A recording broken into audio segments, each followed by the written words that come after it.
smallpox is eradicated, herpes developed. Since smallpox is eradicated, herpes developed. So as Rustox is specific for smallpox, naturally Rustox is specific for herpes also. So whenever there is herpes case, actually it gives better result than the allopathic medicine.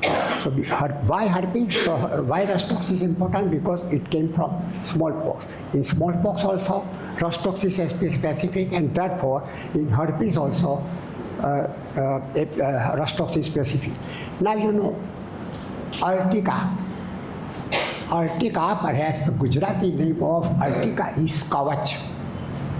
Whenever it touches the skin, it produces itching.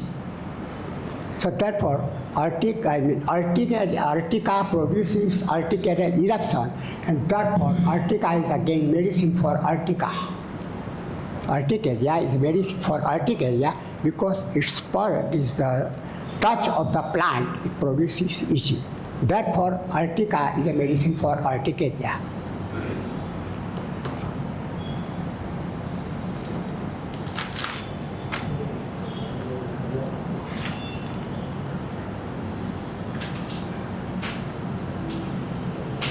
Yes, the drug comes Aesculus. Now see, Aesculus, if you know the synonymous of Aesculus, it is horse chestnut. So what the name suggests, it is a medicine for veterinary doctors also. Chest troubles of the horses, or in horses, you can think of Aesculus, and whenever there is chest trouble with hemorrhoids, you know, we give Aesculus for hemorrhoids, so it is chest trouble with hemorrhoids. Aesculus is the medicine. So if you know such small things, it gives wonderful drug. Now take the example of coffee. See, actually students are taking coffee.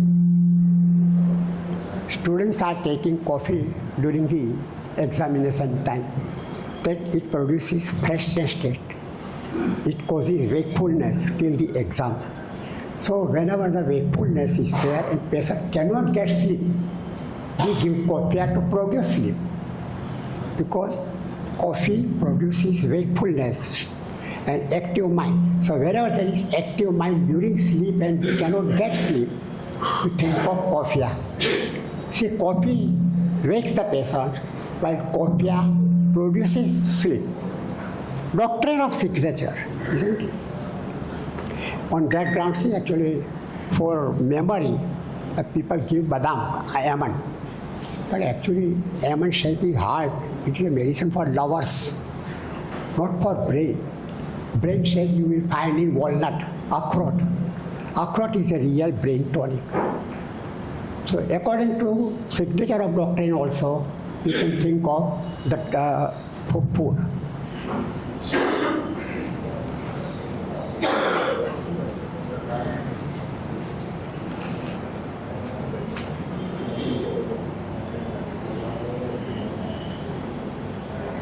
Yes, beetroot. You know, beetroot is given for weakness from ordinary cold till tuberculosis. And if you will read our drug Beta, B-E-T-A, Beta is prepared from beet, and it is the great medicine for tuberculosis. And beetroot is also given for tuberculosis, and it is a medicine. Our Beta is a medicine for tuberculosis. Beta, B-E-T-A. It is given perhaps in Clark. I don't know whether it is given in Boric or not.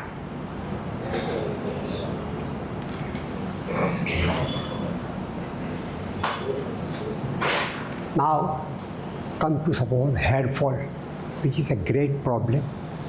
Now, see, if you want to give any medicine for hair fall, perhaps acid fluoric acid is a specific drug. But if the patient complains that our hair are thin, the girls will complain more. They want thick hair. So if the thin hair is there, phosphoric acid is the medicine. It's even with falling of the hair, with the hairs are thin, phosphoric acid is the medicine. And when all the medicine fail, one thallium is the drug. In thallium, it is nearly specific. If you don't put any other drug, you give thallium for hair falling, and it will give wonderful result. And one more drug is there, which is not given in Bori, and that is Wisbaden. That is given in Clark. It is also one of the great medicine for hair falling. Now, yes, come to polio. See, actually, in Dang or in Adivasi population, they are eating lang dal. Now, lang, English name of lang is Lathyrus. And Lathyrus sativa, those who are eating lang, they produces Lathyrism. Lathyrism is a disease parallel to polio. And in polio, Lathyrus is the first medicine. See, actually, lung produces Lathyrism. Lathyrism is parallel to polio, and for polio, Lathyrus sativa is the best medicine. So if we know such history, we can remember the whole Bacteria Medica. There is no necessity to take tips, but to study some synonyms, to study the history, to study the common features, and you will remember the whole Materia Medica. There is no need. Materia Medica means material regarding medicine. Any material regarding medicine is known as Materia Medica.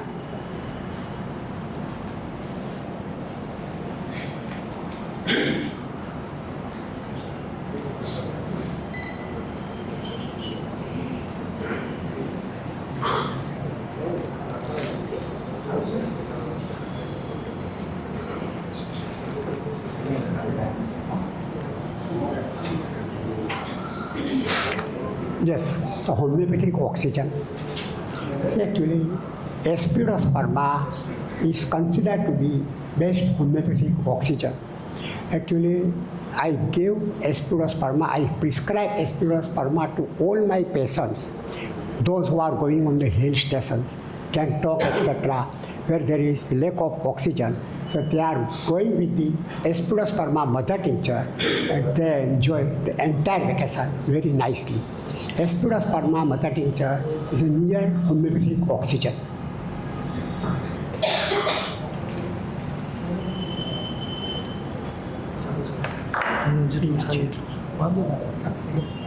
Okay, so in that way, you study the whole Materia Medica.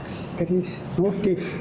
You just remember the small points of every drug, synonyms, history, past, the story from the mythology, etc., and you will get the entire Medica by heart. Thank you very much for hearing.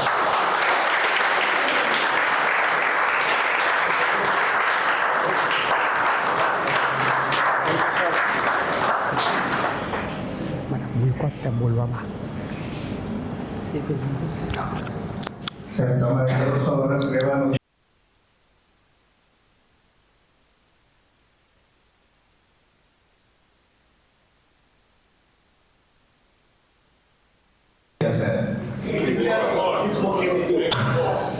માર કરતા વહેલા ઉઠીને આવ્યા છો.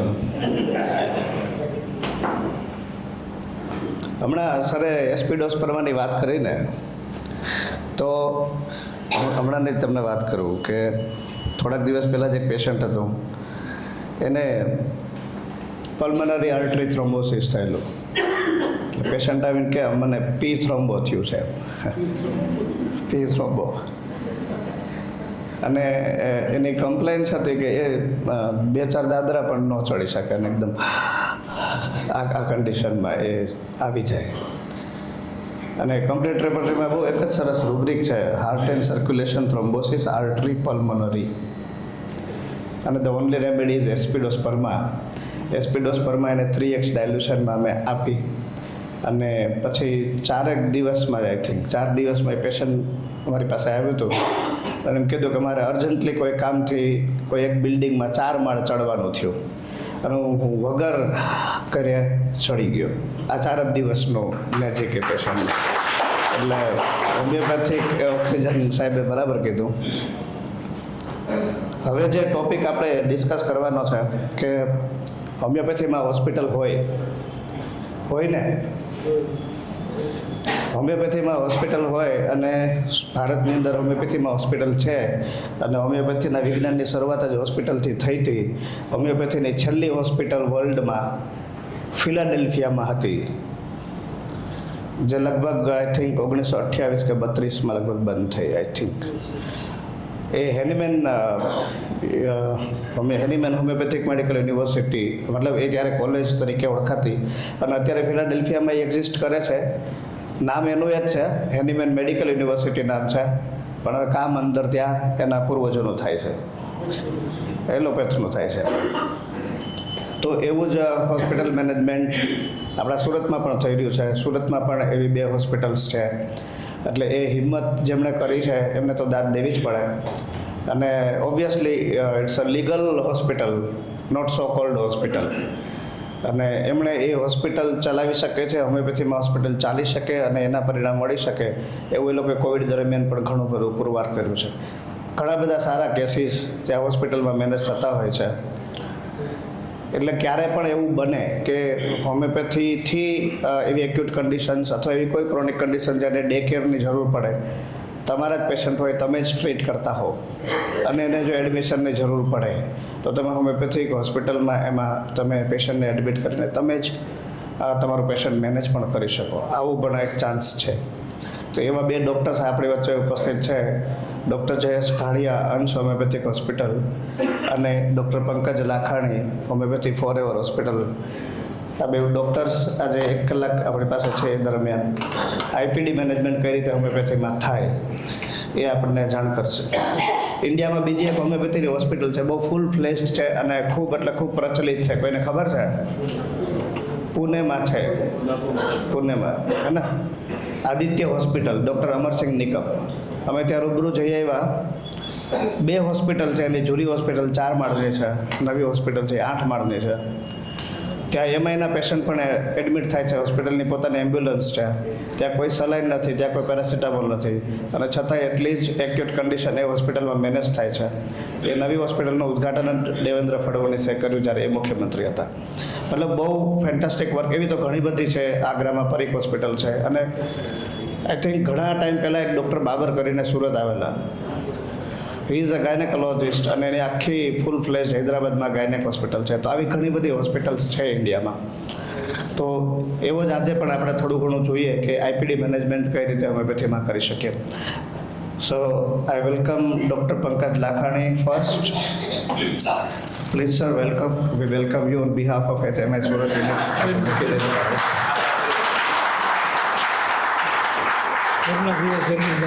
આ ઘરના ભુવન, ઘરના દાખલા. Sir, mike is yours. Thank you sir, thank you. સાહેબ, આપણે પાછળની લાઈન છે ને મારી ફેવરિટ છે, તો આપણે પ્લીઝ અહીંયા વચ્ચે જગ્યા છે, આગળ આવી છે. પ્લીઝ આગળ આવી જાઓ સાહેબ. આપણે ડિસ્કશન જ કરશું આમાં. હવે બધા આપણા ભાઈઓ મિત્રો, જનરલ પ્રેક્ટિસમાં આપણે ઘણા લોકો પોતાને ત્યાં ડે કેર પેશન્ટને રાખતા જ હોય છે, બરાબર છે. અને હોસ્પિટલોમાં પણ આપણે બધાએ અલગ અલગ હોસ્પિટલમાં અલગ અલગ સ્પેશિયાલિટીમાં કામ કરેલું જ હોય છે. એટલે આપણને એ બાબતે કંઈ કહેવાની જરૂર નથી. પણ જો સેમ સિચ્યુએશન, ધારો કે આપણે હોસ્પિટલમાં આપણી પાસે ફેસિલિટી હોય તો બેનિફિટ શું થાય આપણને, બરાબર છે. પહેલી વસ્તુ, જ્યારે ક્લિનિક સ્ટાર્ટ કર્યું ને 2016માં, ત્યારે એક્યુટ કેસીસ વધારે આવતા. તો એક્યુટ કેસીસમાં આપણી પાસે વેઇટિંગમાં 2 બાકડા હોય. એક પેશન્ટને ફીવર આવ્યું હોય ને બહાર 2 સાઈડ સુવડાવ્યું હોય, તો એક બાકડો તો રોકાઈ ગયો, એક એના સગા આવ્યા હોય એ બાજુમાં બેઠા હોય, એટલે વેઇટિંગ રૂમ તમારી આખી પેક થઈ જાય ખાલી એક પેશન્ટના લીધે. તો ત્યારે એમ થતું પેશન્ટને આ રીતે ડિસ્કમ્ફર્ટમાં રહેવું પડે, અને આપણે સારા કરીએ એના કરતાં બેટર છે કે થોડું વધારે સારું સેટઅપ ઊભું કરીએ કે જેનાથી પેશન્ટ કમ્ફર્ટેબલી સારું થાય. એટલે ત્યારે વિચાર આવ્યો કે હોમિયોપેથીની હોસ્પિટલ સુરતમાં કરીએ કે જેનાથી એક્યુટ કેસીસ પેશન્ટને કમ્ફર્ટેબલ રાખીને આપણે સારા કરી શકીએ. એટલે 2016માં ક્લિનિકથી પછી જરૂરિયાત ઊભી થઈ તો પછી હોસ્પિટલ 2020માં કોવિડ ટાઈમમાં સ્ટાર્ટ કરી કે જેમાં 24 કલાક હોસ્પિટલને ઓપન રાખીએ અને રાઉન્ડ ધ ક્લોક આપણા ડૉક્ટર્સ જે છે એ ત્યાં હોય તો પેશન્ટ ગમે ત્યારે આવે તો એને ફેસિલિટી પ્રોપર પ્રોવાઈડ થઈ શકે. એટલે 5 બેડથી હોસ્પિટલની શરૂઆત કરી. મેં જરૂરિયાત કીધી એમ તમને. હવે ધારો કે હોસ્પિટલ સેટઅપ કરીએ છીએ તો જનરલી ગવર્મેન્ટ તરફથી, ઇન્સ્યોરન્સ એજન્સી તરફથી શું શું રિક્વાયરમેન્ટ હોય છે ખાલી બ્રીફ તમને કરી દઉં. એસએમસીમાં તમારે બોમ્બે નર્સિંગ એક્ટ પ્રમાણે તમારે ત્યાં રજિસ્ટ્રેશન કરાવવું પડે, જે પ્રોસિજર ટોટલી ઓનલાઈન હોય છે ને ઇઝી હોય છે. ફર્સ્ટ તમને 1 વર્ષનું આપશે ને પછી તમને 5 વર્ષનું રિન્યૂ કરી આપશે રજિસ્ટ્રેશન.